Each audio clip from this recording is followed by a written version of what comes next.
feel, but you cannot heal what you don't reveal. Yeah. Right?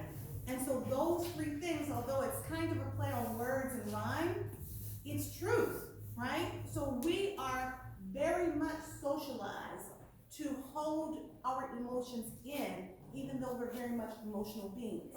The other link, when they did a study and they said 80% of women who identify themselves as strong Black women, especially ones that are going to entrepreneurship, not only do they not know that they're depressed, but they also are unable to see how to make themselves happy. Yet, they feel, many of us, that we're responsible for someone else's happiness, right? So if we don't know we're depressed, and if we see ourselves as responsible for someone's happiness, we're operating at a deficit. What I hear many women say, especially moving into entrepreneurship, is they can't even breathe. They don't even understand how to breathe, because the truth is sometimes our breathing is so shallow because we haven't even given ourselves permission to breathe. But this is what we task ourselves with. Multitasking. How many multitaskers in here? A lot of multitaskers, right? And how many multitaskers get validated for multitasking? Right? There's a lot of validation out there for multitasking. And so what do? We double down on the multitasking, right? And then we become like hamsters on a wheel, right? Or on the merry-go-round, unable and unwilling to get off of it because we're constantly being validated, and the only time we end up getting off of it is when we're exhausted, or when our bodies shut down, or our minds shut down, right? Or spirit, because mind, body, and spirit is all connected. So even our esteemed owner, and I think that I thank her for allowing us to be here, said she was going to be listening in because no one ever told her the price of being a strong Black woman, and specifically the mental health component that was related to entrepreneurship and business.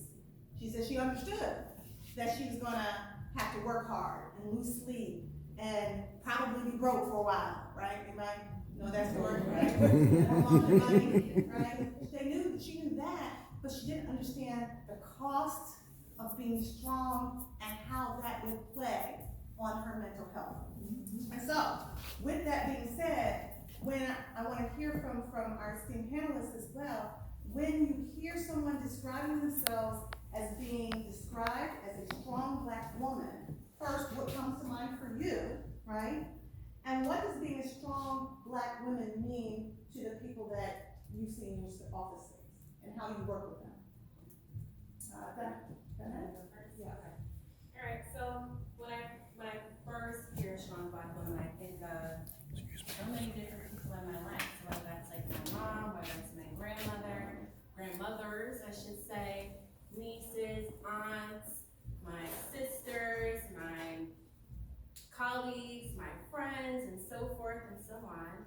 And I think of all these people in my life that I've come across that kind of exhibit or kind of play into this idea of being a strong Black woman.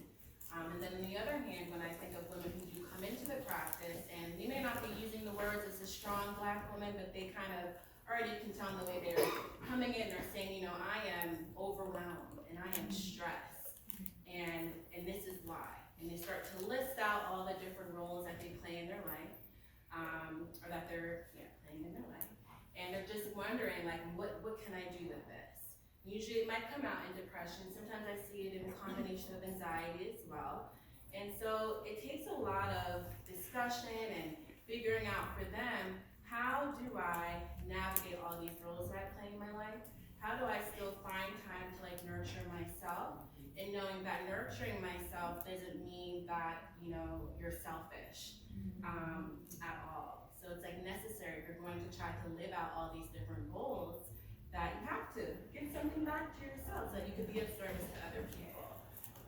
So initially, that's what comes to mind for me, and like having that conversation, that honest conversation with people, and knowing like what are the things that you might need to take a step back from, and knowing that it's okay to take a step back.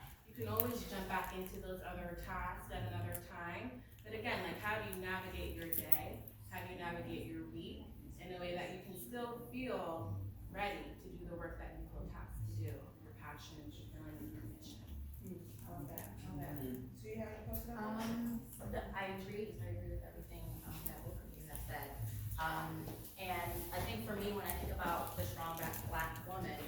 definitely envision my mother, who was a single parent. She was an immigrant to this country, and so when she came, she didn't have much to start with. And so she had to sacrifice a lot to help raise us. And then I also think about mothers and caretakers, because caretakers are often just thinking about other people, and you don't think about yourself when you're taking care of others. And then when people do come into the office, and they've been going through this process where they've just been giving so much of themselves, we have to talk about being okay with being a little bit selfish